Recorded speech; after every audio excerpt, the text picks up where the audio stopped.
વડોદરા શહેર અને જિલ્લામાં અતિ ભારે વરસાદની હવામાન વિભાગે કરેલી આગાહીને ધ્યાને રાખી કલેક્ટર ડોક્ટર અનિલ ધામેલિયાએ તમામ શૈક્ષણિક સંસ્થાઓમાં તારીખ 31ના રોજ રજા જાહેર કરી છે। સૌને નમસ્કાર। હું અનિલ ધામેલિયા, કલેક્ટર વડોદરા। આપ સૌ વડોદરાવાસીઓને એક અપીલ કરવા માંગુ છું।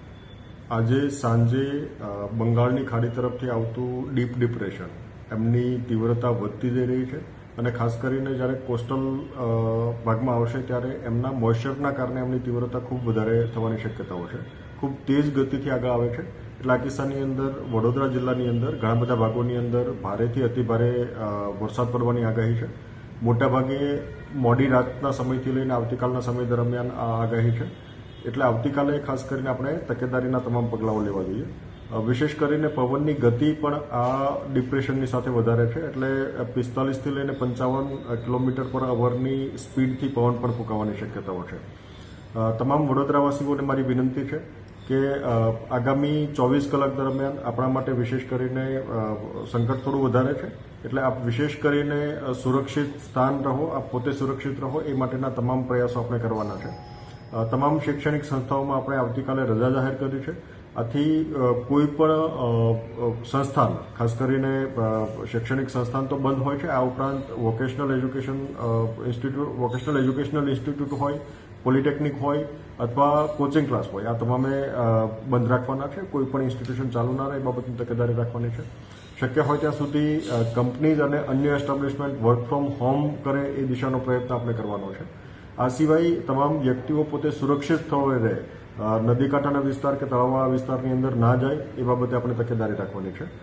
માછીમારી પ્રવૃત્તિ બંધ રાખવાની છે અને વિશેષ કરીને કોઈ નદી કાંઠાના કે તળાવ કાંઠાના ભાગની અંદર પણ કોઈ પ્રવેશે નહીં એ બાબતે આપણે તમામ તકેદારી રાખવાની છે।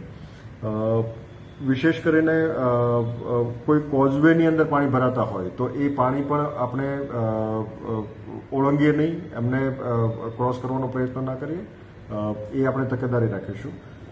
કોઈ જર્જરિત મકાનમાં અથવા તો અસુરક્ષિત હોય એવા ભાગની અંદર આપણને લાગતું હોય તો તાત્કાલિક આપણે યોગ્ય સુરક્ષિત સ્થળે પહોંચીએ એ માટેની તૈયારી રાખવાની છે। નીચાણવાળા વિસ્તારોની અંદર આવશ્યકતા જણાય, જ્યાં દરેક વખતે નદી કાંઠાના વિસ્તાર કે નીચાણવાળો વિસ્તાર હોય ત્યાં ફ્લડ થવાની શક્યતા હોય ત્યાં વહીવટીતંત્ર મારફતે પ્રિકોશનરી ઇવેક્યુએશનની પ્રક્રિયા પણ હાથ ધરવામાં આવી છે।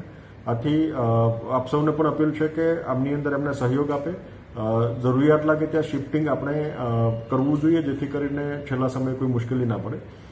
સમગ્ર disaster management machinery active mode ઉપર છે। સમગ્ર રાત્રિ દરમિયાન પણ આપણે કંટ્રોલ રૂમ પણ ઓપન રાખીશું, લોકો પણ સતત એક્ટિવ રહેવાના છે।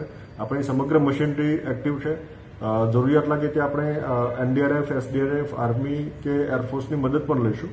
પણ આપ સૌને પૂરતી તકેદારી રાખીએ, સુરક્ષિત સ્થળોએ રહીએ અને આપણે પોતાના પરિવારને અને આજુબાજુના લોકોને સુરક્ષિત બનાવીએ એ દિશાની કાળજી રાખીએ એવી તમામ સૌને અપીલ છે।